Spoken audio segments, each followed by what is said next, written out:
네, 안녕하세요. 그리스도 중심 성경 읽기를 하고 있는 성도 여러분.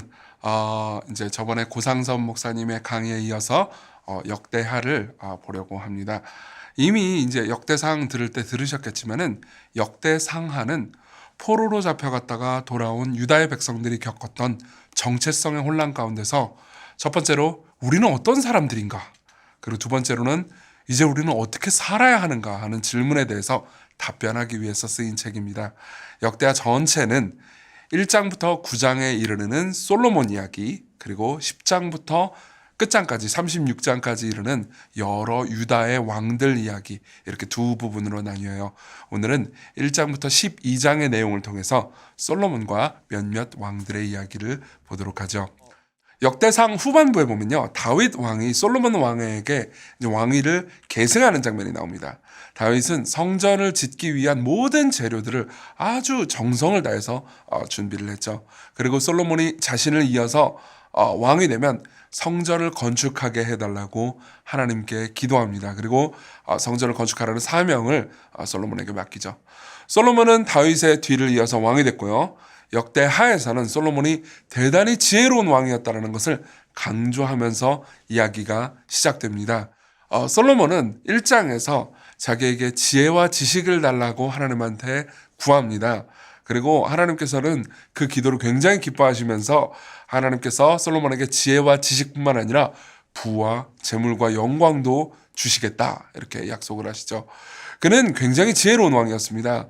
역대하 2장에서는 두로 왕 후람에게, 그리고 9장에서는 스바 여왕에게 솔로몬이 정말 지혜롭구나라는 그 지혜를 인정받는 장면이 딱 나오죠. 솔로몬은 그의 놀라운 지혜로 무엇을 했을까요? 열왕기상에 보면은, 열왕기상 그리고 열왕기에 보면은 이제 솔로몬의 실책들이나 잘못들도 꽤 나오거든요. 근데 역대하에는 그런 게 안 나와요. 솔로몬이 잘못을 안 했다라는 게 아니고 솔로몬이 그가 가지고 있는 놀라운 지혜로 성전을 건축했다, 이 이야기를 강조하기 위해서 그 내용이 나오는데요. 3장부터 8장은 솔로몬이 성전을 짓는 장면과 예배하는 장면이 굉장히 자세히 그려집니다. 그는 최고로 지혜로운 사람들을 모아서 최고의 재료로 정성스럽게 성전을 짓습니다.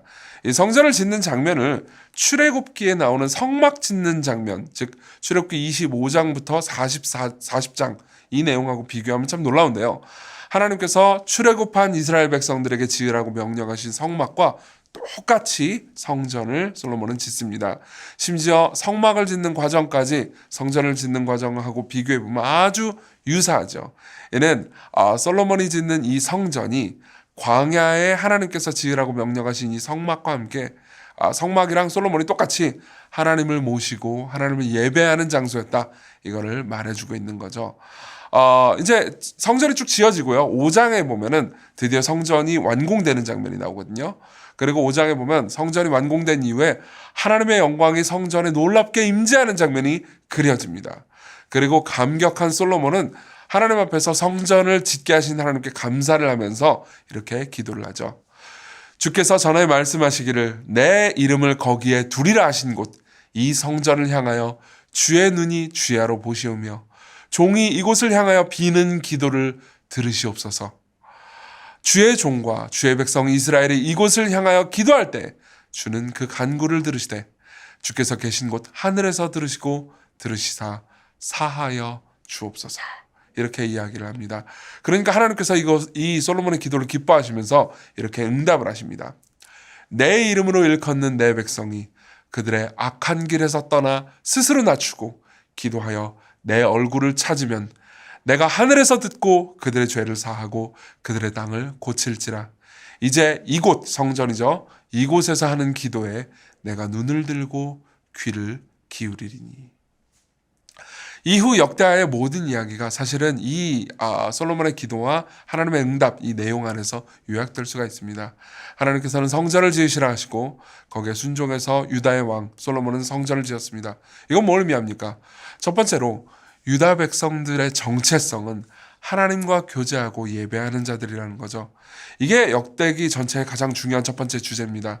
그리고 두 번째로는 그 하나님과의 교제 가운데서 죄를 저지른다면, 그러니까 죄를 저지르지 말아야죠. 하지만 계속해서 인간은 죄를 저지르지 않습니까?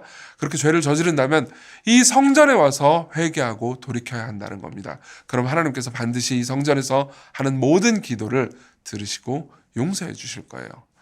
이후에 10장부터 12장에 나오는 솔로몬의 아들 르호보암의 이야기를 보면요, 그가 어떻게 하나님께 범죄하여 나라가 분열되는지, 그리고 그가 어떻게 회개하는지, 그리고 회개한 이후에 하나님께서 어떻게 그를 용서해 주신지가 굉장히 자세히 나와 있습니다. 이게 바로 포로기 이후에 돌아온 유다 백성들이 역사를 통해서 배워야 할 내용이었죠. 여러분, 우리는 역사를 보통 공부를 할 때 왜 역사를 공부합니까? 우리의 정체성이 무엇인지 깨닫기 위해서 공부하고요. 그리고 우리가 미래를 어떻게 살아가야 할지 과거를 보고 교훈을 얻도록 하기 위해서죠. 그렇죠? 그런 의미에서 역대기는요, 포로 이후에 돌아온 유다 백성들에게 이렇게 말씀을 전하고 있는 겁니다. 너희들은 성전에서 나와 함께 교제하고 나를 위해서 지어진 백성들이란다. 이게 정체성을 의미하는 거죠. 첫 번째죠. 그리고 두 번째로는 물론 너희들이 죄를 짓기는 하겠지만 돌이켜 회개하면 용서할 것이다. 이 성전으로 와서 지체 말고 회개하고 우상을 버려라. 이렇게 하나님께서 말씀해 주시는 겁니다. 이게 역대기 전체의 주제라고 볼 수 있어요. 그리고 당연히 이것은 신약을 살아가는 우리가 배워야 할 내용이기도 합니다. 우리는 예수님이 우리의 궁극적인 성전이 되심을 사실 지난번에 역대기 통해서 역대상을 통해서 배웠죠. 그렇죠? 우리가 비록 늘 죄를 저지르지만 진정한 성전이신 예수님을 의지해서 예수님 안에서 하나님께 나아갈 때 하나님께서는 우리를 용서해 주시고 예수님께서 깨끗하신 만큼이나 우리를 깨끗하다고 여겨주십니다. 그럼 우리의 정체성은 예수님 안에서, 예수님이라는 성전 안에서 하나님과 교제하고 하나님을 예배하는 데 있죠. 우리의 진정한 정체성은 예배자라는 데 있습니다. 그리고 우리가 하나님을 예배하는 삶을 살지 않고 우상을 섬기고 숭배한다면요, 사랑이신 하나님은 우리를 버리시기 위해서가 아니고 우리를 고치시기 위해서 우리를 징계하실 거예요. 그때마다 우리가 예수님 안에서 회개하고 하나님께로 나아갈 때 하나님께서는 우리를 다시 용서하실 겁니다.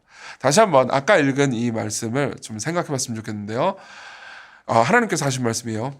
내 이름으로 일컫는 내 백성이 그들의 악한 길에서 떠나 스스로 낮추고 기도하여 내 얼굴을 찾으면 내가 하늘에서 듣고 그들의 죄를 사하고 그들의 땅을 고칠지라. 이제 이곳 성전에서 하는 기도에 내가 눈을 들고 귀를 기울이리니.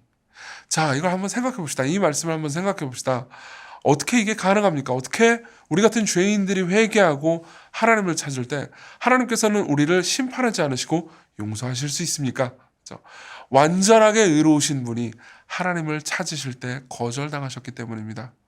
그분은 죄를 한 번도 저지르신 적이 없는데도 불구하고 성부 하나님을 십자가에서 찾으실 때 거절당하셨습니다. 응답받지 못하셨어요. 나의 하나님 어찌하여 나를 버리셨습니까? 그렇죠? 그분은 십자가에서 고통 가운데 성부 하나님의 얼굴을 찾았지만 성부 하나님은 그분을 버리셨습니다. 그래서 우리가 성전에서 예수님 안에서 하나님을 찾을 때 하나님께서 그분의 얼굴을 보여주시는 거죠. 또한 겟세마네 동산에서 간절히 성부 하나님을 찾으면서 자신의 기도를 응답해달라고, 이 잔을 내게서 옮겨달라고 기도했지만은 성부 하나님께서는 눈을 들고 귀를 기울이지 않으셨습니다. 그렇죠?